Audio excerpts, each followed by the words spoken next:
Hi, Bobbie. This is Joellen here, and I'm interviewing you on behalf of the Women's Commission because you got inducted into the Women's Hall of Fame. In what category? In Justice, Women of Justice. Okay. And say your full name, if you will. Bobbie Warshaw. Okay. You'll have to excuse me. I'm getting over a cold, so if I'm a little hoarse. You sound great. Tell us about your family.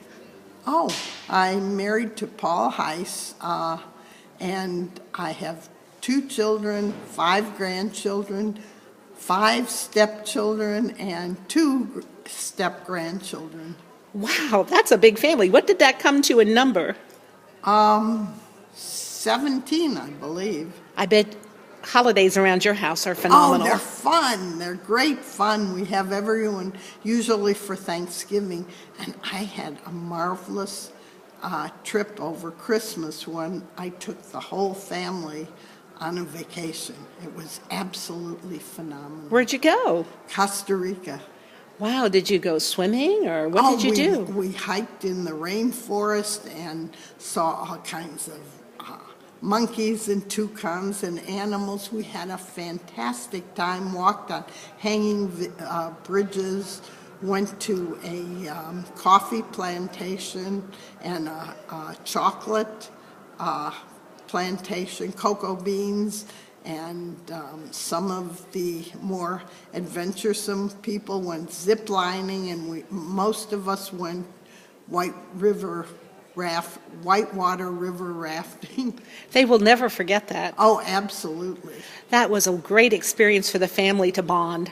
Oh, yeah, both sides are very, very close. The grandchildren are all cousins. Okay. Well, tell me a little bit about your history here with your justice.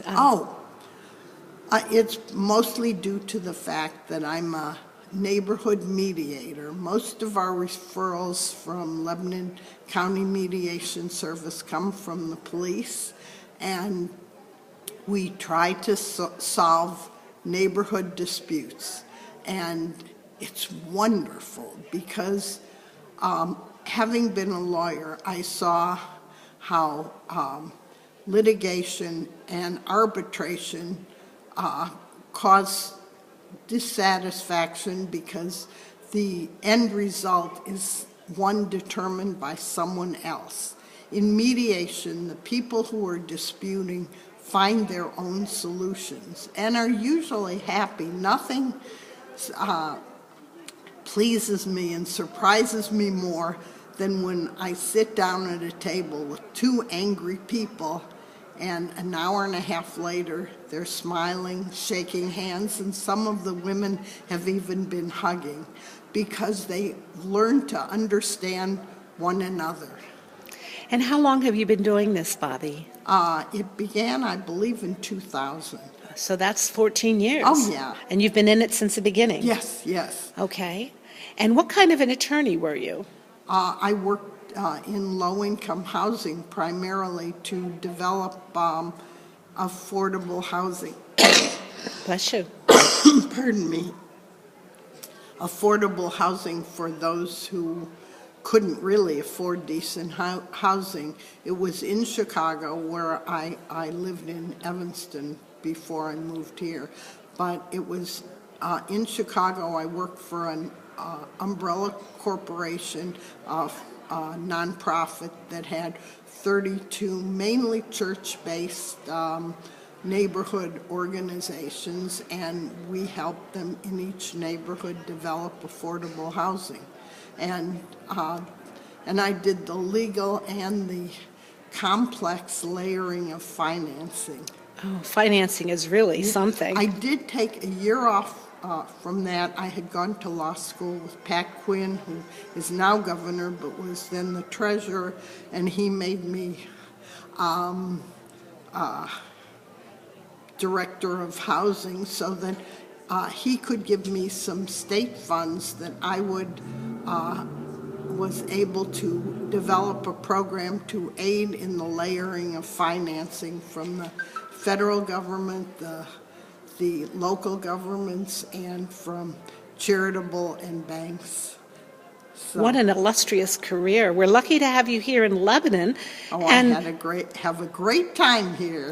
Well, and you're a newcomer, so the Women's Commission recognizes women who have grown up here and people who have moved to the community. And I'm an Auslander. I've only been here since '98. Okay, but we're so proud that you're here and contributing in the way you do.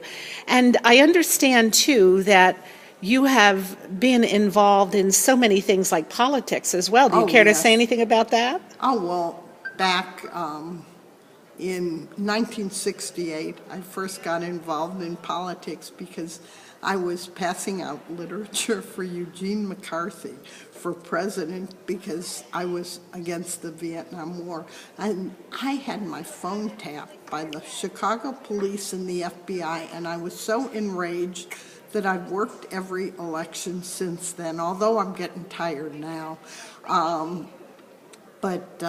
Then I was active in politics, and I served several terms on the Evanston City Council, and then it was in Evanston an elected position to run the Evanston Party, and then that put me on the Cook County Democratic Central Committee, which is pretty funny.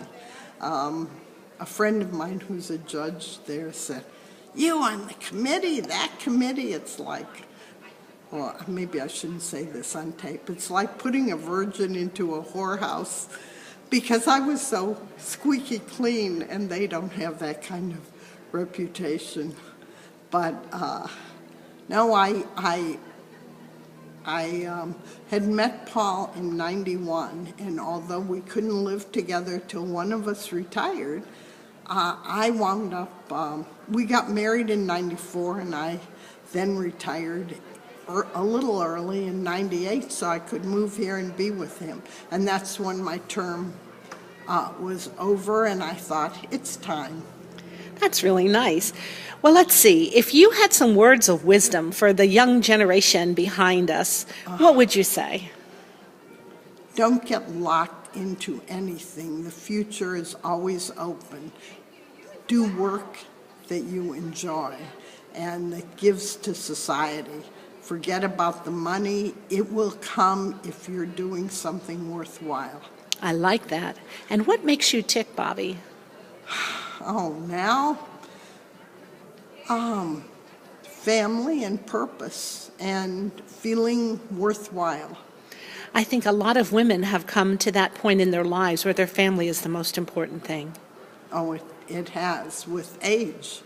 I mean, the trip I took everyone on was 7 months early, but we were celebrating my 80th birthday. And that's getting up there, and so I'm thankful for every day I wake up and I'm vertical. You know what? You are amazing. For 80 years old, what enthusiasm and what go-getiveness you have. I admire you very much. Thank you for your time today. Thank you. Uh-huh.